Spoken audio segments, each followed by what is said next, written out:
Sa ibang balita, aarangkada na sa Abril ang pinakamalaking balikatan exercises at hindi lang sundalong Amerikano ang makakasama ngayon ng hukbong sandatahan ng Pilipinas dahil sa unang pagkakataon ay lalahok din dito ang Japan Self-Defense Force. Si Patrick De Jesus sa sentro ng balita.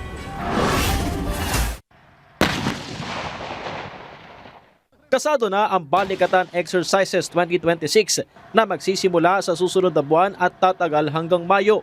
Itinuturing na pinakamalaki ang pagsasanay ngayong taon sa kasaysayan ng balikatan pagdating sa mga isasagawang aktibidad at dami ng lalahok na sundalo sa pagitan ng Pilipinas at Estados Unidos kasama ang iba pang mga bansa. Hindi ito apektado ng nagpapatuloy na tensyon sa Middle East, bagay na tiniyak din ng US Indo-Pacific Command.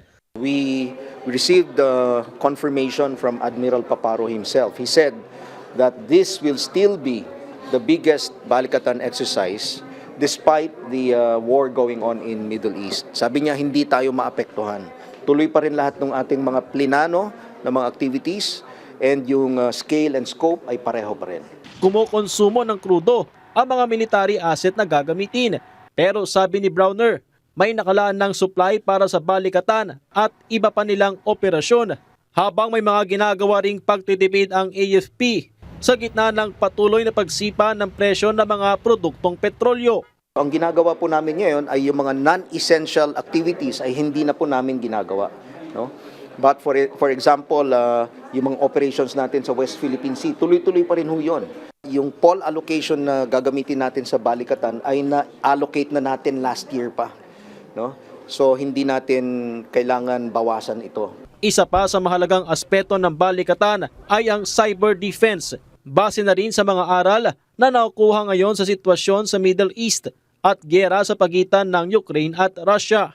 Bago umatake for instance ang Estados Unidos sa Venezuela at sa Iran, isa sa mga unang ginawa nilang hakbangin ay yung tirahin yung networks ng kalaban nila through cyber warfare.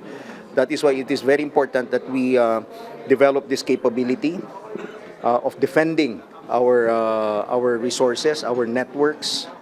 Parating naman na ang mga tropa mula sa Japan Self-Defense Force na lalahok sa balikatan ngayong taon. Sa loob ng higit 8 dekada o mula 1945 noong World War II, ito ang unang pagkakataon na may tatapak muli na Japanese combat troops dito sa Pilipinas.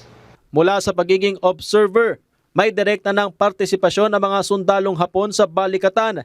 Sa ilalim na rin ng Reciprocal Access Agreement sa pagitan ng Pilipinas at Japan na pinagtibay noong nakaraang taon. That is very significant because back then, we found ourselves on the opposite sides of the war. But this time, we find ourselves on the same side.